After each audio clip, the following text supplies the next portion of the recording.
squeeze the trigger. Voila! The nut is loose. Hurry, roll the old tire out of the way and the new one into position. Then lift the tire onto the wheel studs. Make sure your partner helps. Split-second timing and teamwork are essential to be competitive in this sport. Our crew's skill and specialized training will be fully tested during this demonstration. We are going to perform this pit stop in less than 16 seconds. But first, we need your support. Do you think we can do it? Yeah. Oh, come on now. Do you think we can do it?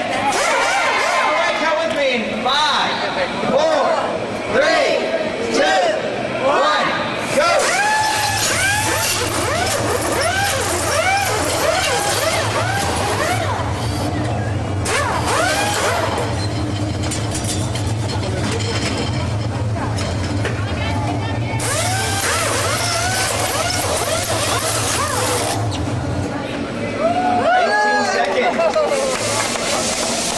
Today we are going to give some of you the opportunity to demonstrate your skills as a pit crew member and perform the pit challenge. All right, I need 3 volunteers who have to be 18 or older. Do I have any volunteers? In the same way, the astronauts and those that support them have to use these same principles.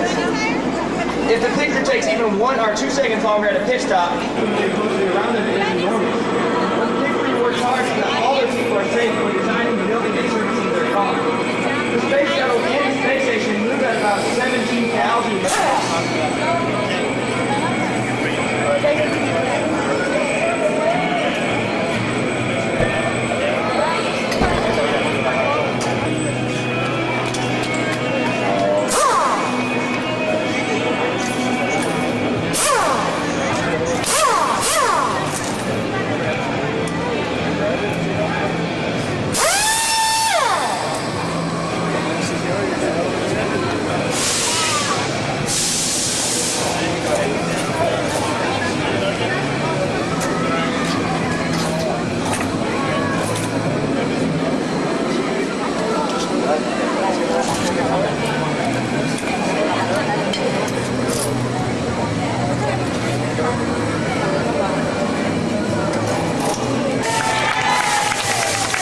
One more time, clap for them, that wasn't loud enough.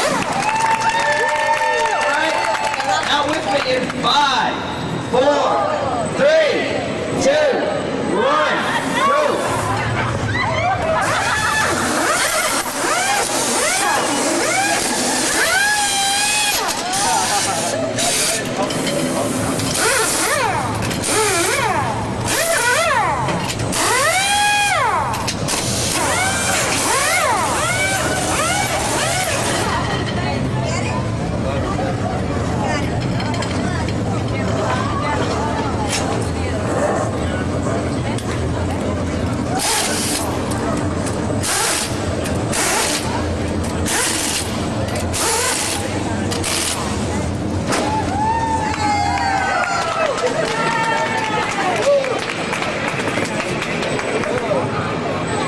They did a great job. Let's give them a hand. Folks, I'd like to thank you for joining us today at the 16-second pit stop challenge. Our next show will be at 10:30. We hope that you enjoyed our demonstration and that you enjoy the rest of your day here at Space Center Houston.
Go, go, go. Go. Ali, você senta ali, ó. Tem que ir lá em cima, ó. Vai. Como é que você vai ser forte pra ir lá em cima? Vai, você tem que pular com a perna. Não. Não é perigoso, não. Quero jogar um de cada lado.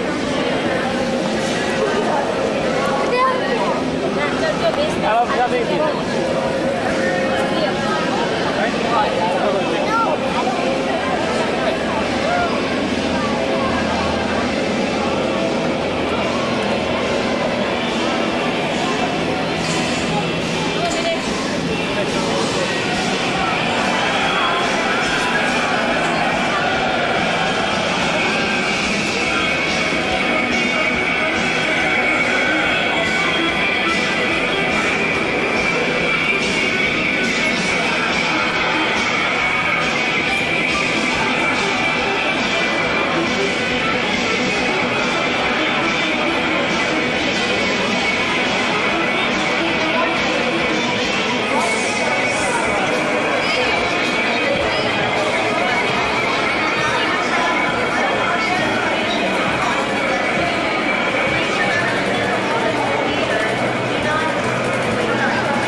of the cosmos. This book rock was brought back to Earth by Apollo 17.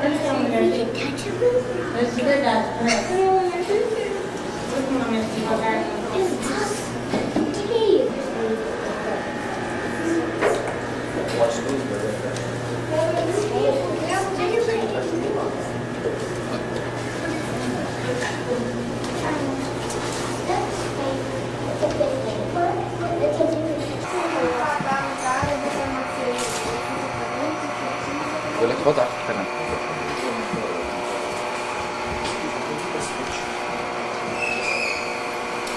Can you catch it in? Yeah, like very close. Can you go back to the level you get?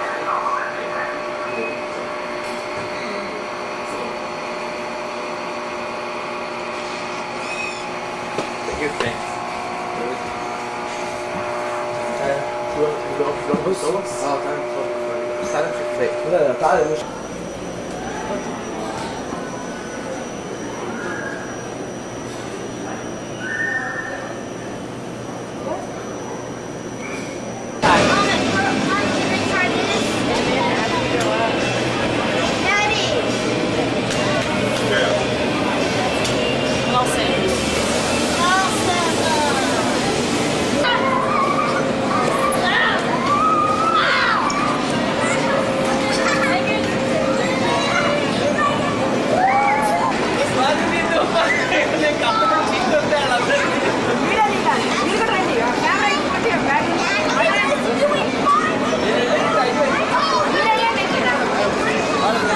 Sooner, but my primary responsibility is intergalactic communication, and I can only handle 265 million channels of data at any second, many of which sound like these, which I'm conducting while I visit with you. 3.5 gig range under station control subset alpha. Please respond without further. Transmisión de datos seguirá tan pronto posible. You can see I operate at intergalactic speed, and in any human dialect or digital message transfer sequence known to Cosmos kind. Coming back up. Now the good news is when they get back to Earth, over time their bodies go back to normal. While living on the space station, though normal, will take on a whole new meaning. Now you notice the rather colorful way I'm dressed today. What I'm wearing is what's worn by real astronauts on the station. They have slipper socks on the feet, no need for shoes, they are floating. They have blue flame retardant shorts or pants with Velcro lining legs. And of course they have a crew shirt with their mission patch on it detailing their flight. Alliance's Space Center Houston Mission Briefing Officer, and that's just a fancy title for a little guy who does show it. My new little guy today. So now that we've covered some of the changes of living in space, let me see if there are any brave junior astronauts in the group who want to help out. Okay, except Courtney, we're not floating yet. Now the dimensions of her module will be governed by the size of the cargo bay of the space shuttle, required to bring it up from Earth. Courtney, let me come right in front of you. I'll lead you to where we need to go. We'll start out right here. First thing you notice, of course, the wall is gone. Pretty obvious why. You're the star. We want everybody to see you.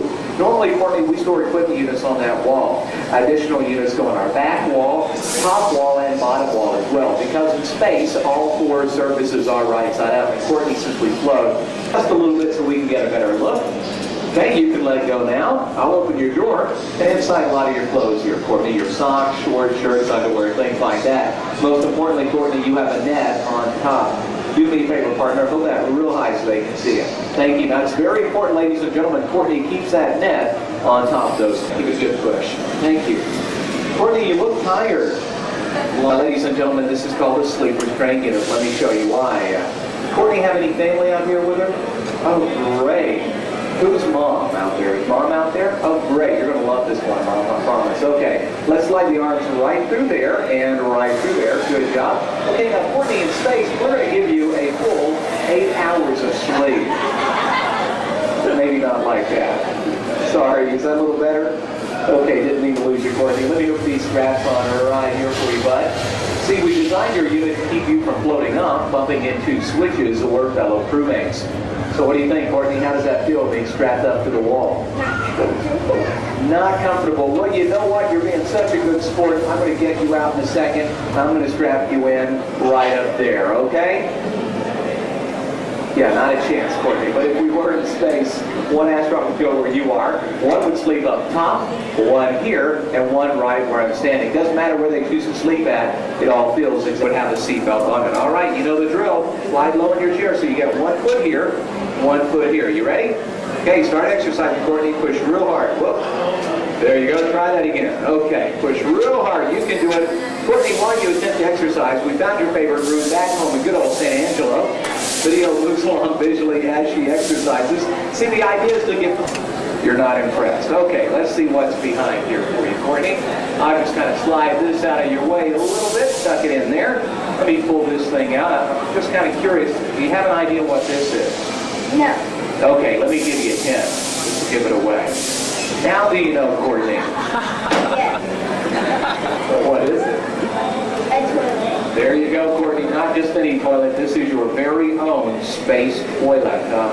We like high-tech scientific names up here, so instead of toilet, we'll call it our W. You look like you're happy you came up today. All right.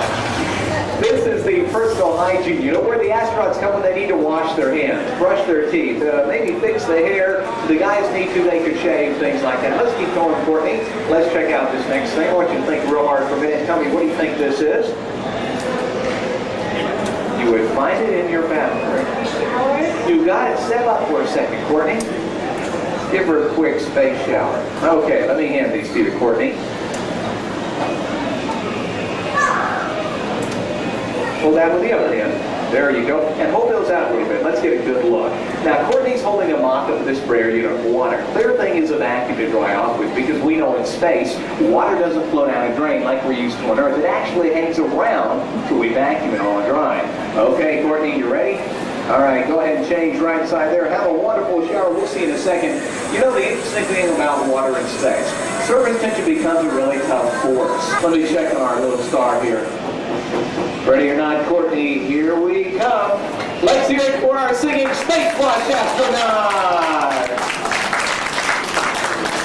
Awesome job, Courtney. Come right on out of there. You know, Courtney, Mom was just telling everybody you do that all the time at home. It's what she was saying. Okay.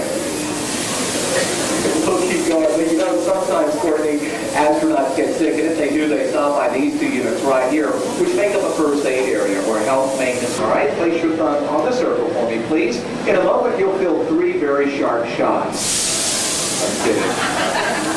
Making sure you're paying attention. Look at that. Nice, strong, healthy heartbeat. Okay, Courtney, take your thumb off now, and it's just a gag. Gotcha. That's a pretty face. Okay. But there is a point. This type of equipment will allow us to do real-time diagnostics of the astronauts to make sure that they really stay over here in your galley or kitchen where you get to relax and get a little something to eat. We did hook up a computer so you can email family and friends. But you know, it's been 15 minutes already. Has all this training made you hungry? No. Or they say yes because it's part of my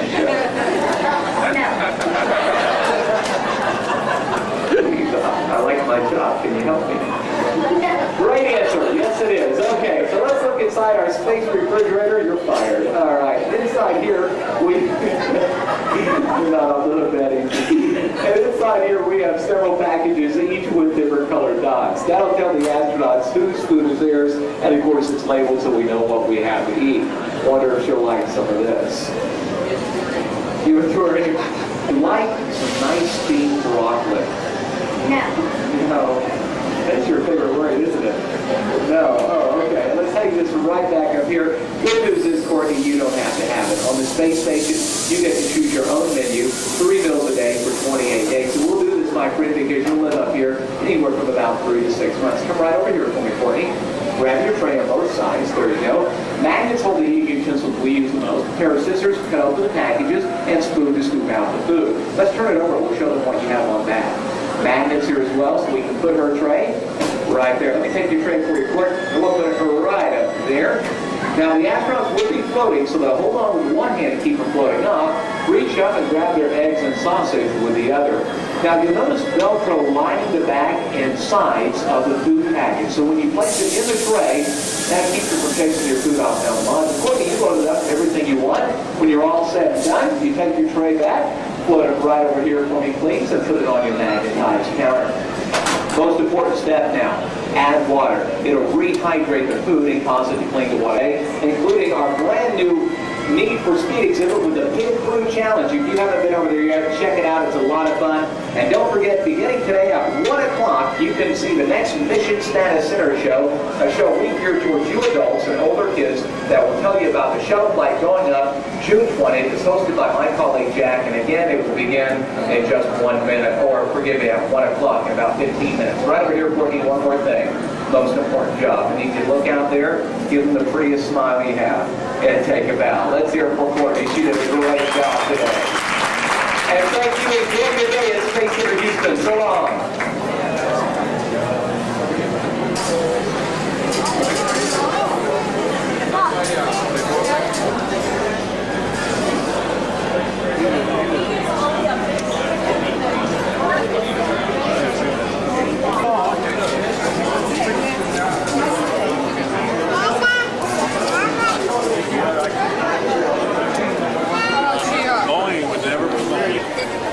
Aquele papelzinho, os horários, as coisas assim.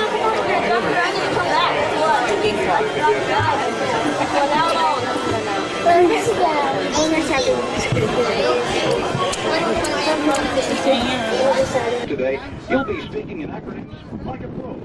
At JSC, we have laboratories that can simulate many of the environments and difficulties the astronauts will face in spaceflight. Today, you'll be taking an inside look at a few of these labs. These simulators see exactly the same things, because the work here is constantly advancing. Just ahead is Rocket Park. Man has been reaching for the star zones to get us there. These rockets are not in use any longer, but scientists and engineers often refer to them for research even today. The huge rocket lying on its side is the Saturn V. It's 363 feet long and 33 feet in diameter. That's the largest rocket ever created by the U.S. It was designed specifically to launch humans to the moon. It was incredibly powerful and very successful. The Saturn V launched 10 manned missions, sent 24 astronauts into lunar orbit, and 6 of those missions landed on the moon. The Saturn V was later modified to carry Skylab into space. The tram will pause here for a moment for you to look, but please remain seated. To the far left is Saturn V, the mid-sized gray rocket on the yellow launch pad.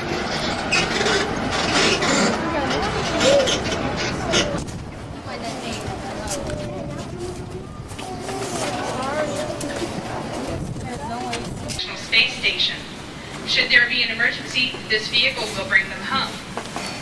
This time I'd like to direct your attention to some items around the building. On your far right, you'll see a green skeleton. This is Test Vehicle 201.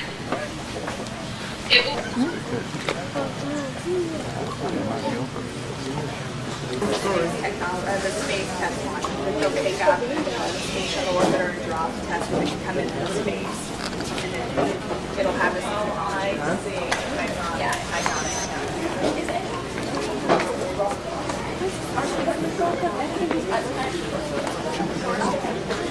Come on.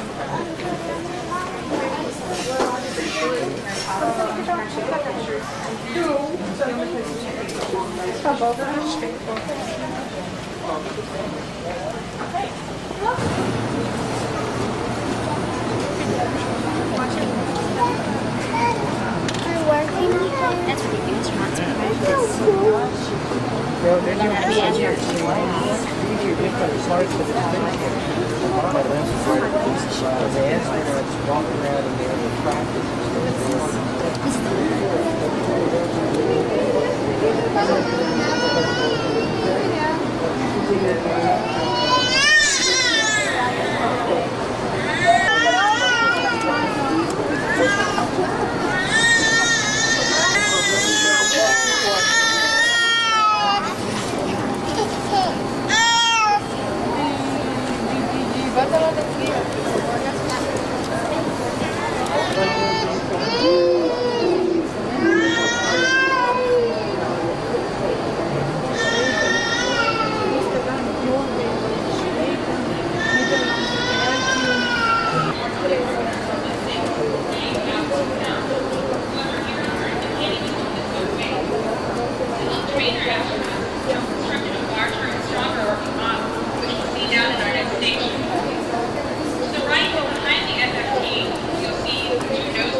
West of the docking simulator is the area where the astronauts practice the space station robot arms. There is a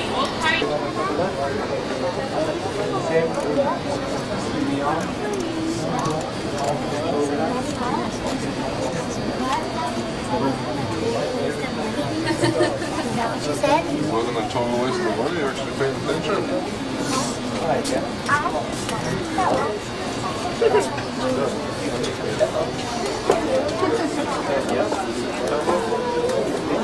Do o filme, pode passando.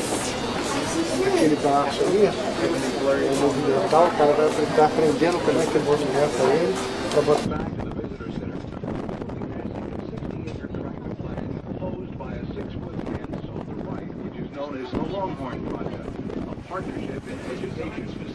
The Longhorn Project is a joint effort of the Dearborn Independent School District, Johnson Space Center, and the Houston Livestock Show and Rodeo. This is a first-of-its-kind facility for furthering